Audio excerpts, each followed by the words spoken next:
9, 8, 7, 6, 5, 4, 3, 2, 1. Hey, it's 6 something in the morning, Sunday morning on the 9th of July. It's been a rough week for me. Not really. The stump growing part, yeah, it's been rough. It's been educational for my son. What I'm going to show you is just all the shorts, and some shorts I didn't put in there, compressed into one video from this week. It's just this week, okay?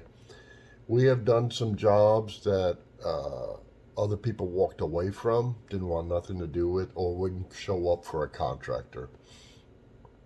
What I do now is we get out of the truck.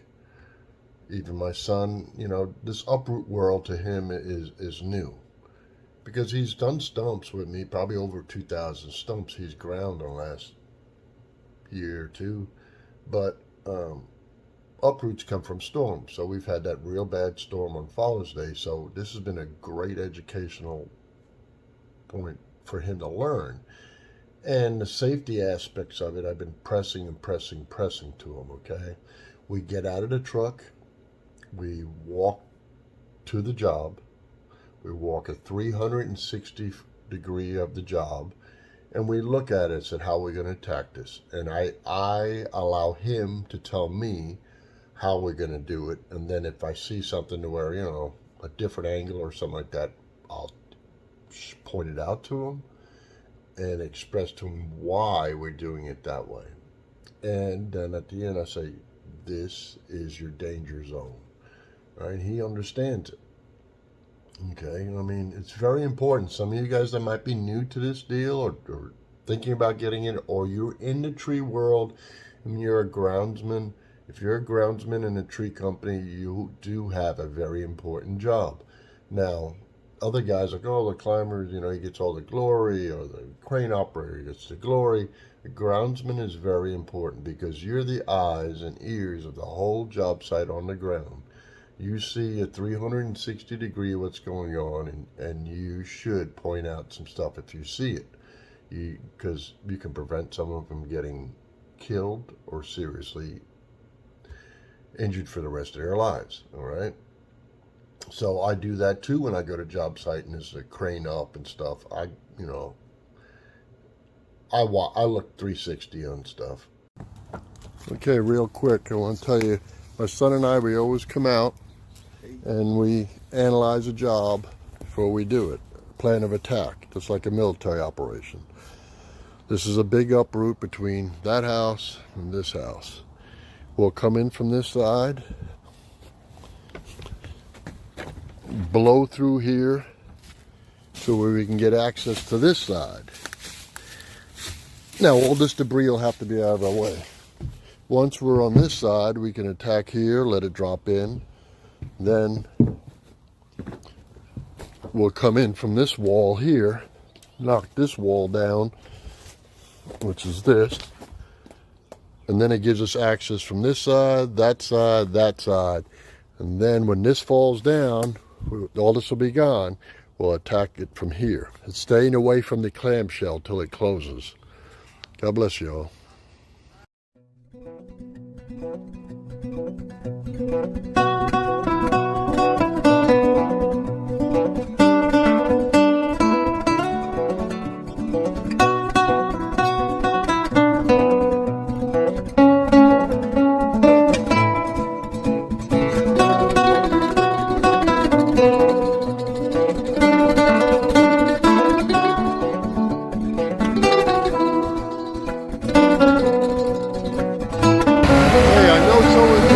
They can't hear me, so I'm going to talk as loud as I can because time is money. This was standing straight up. You look at the video before. We took a long leg over there, and there were legs here holding this stump up. You can't come in from this way. It's a death trap, all right? Remember that. We couldn't come from the other way because there's a ditch. So we took the leg out the side. The big skid steer came in and just lifted it for us. Now we're still coming from that side. That's how you do it safely. We'll turn around, we'll come in from this side, and it's gone. Amen, brothers. All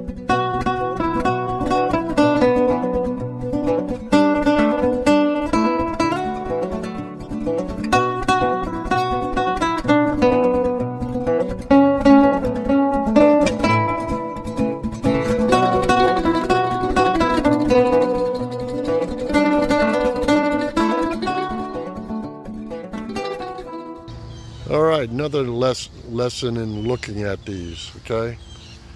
My son's right there, Saturday morning, another uproot, danger zone. Do not come over here as far as grinding. How are you gonna approach this? You got a wide open yard. You're gonna come over here.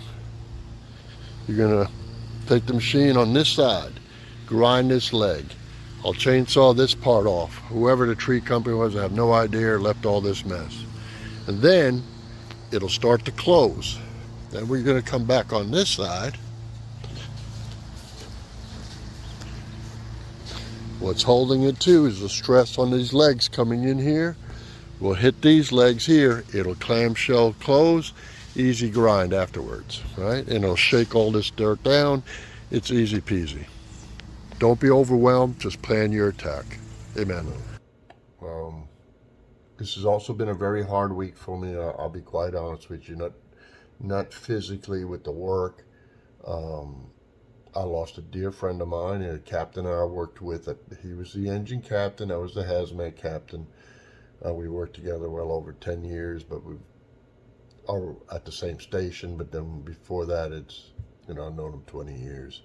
Working with him, and he succumbed to cancer, and he's a year younger than me. I'll be 62 next month, so it was a very, I had to go to the viewing, and it was very hard for me.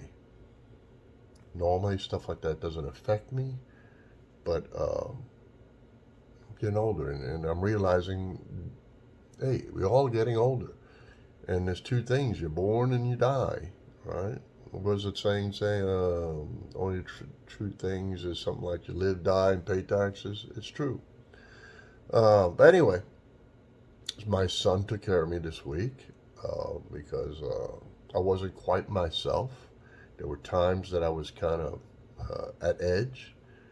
And those of you I don't really talk about very much, I suffer from post-traumatic stress disorder. And sometimes it gets to me. So I was a little edgy, a little grumpy, but okay. But my son took care of me, all right? And he had an accident in his truck this week, and he had a ball joint failure, but he hung on to his steering wheel, found a driveway off the side of a road, landed it right. He was worried about his truck. We got it fixed. All right, he's back driving it now. I called on some poker chips from friends of mine, and they really came through and took care of it. Bam, bam, bam, the truck was back on the road. That's what happens when you take care of people. In turn, they take care of you. Remember that. It's a networking deal, and it's friendships that you build, and you don't be the taker.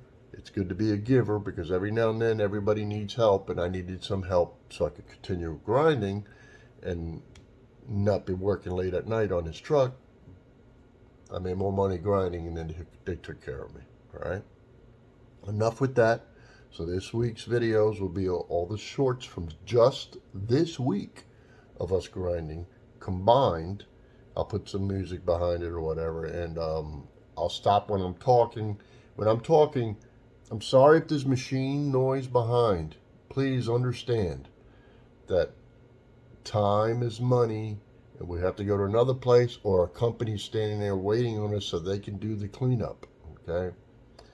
So I worked with a bunch of great companies this week, and I would even educate them.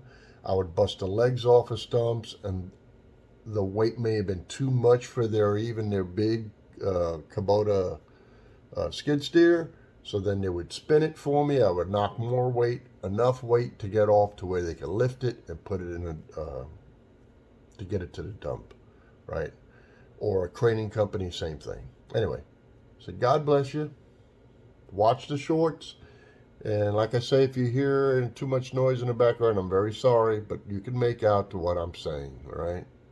And I'll see you next week, and I'll be in a better shape, and we'll have a better time, all right? See you guys.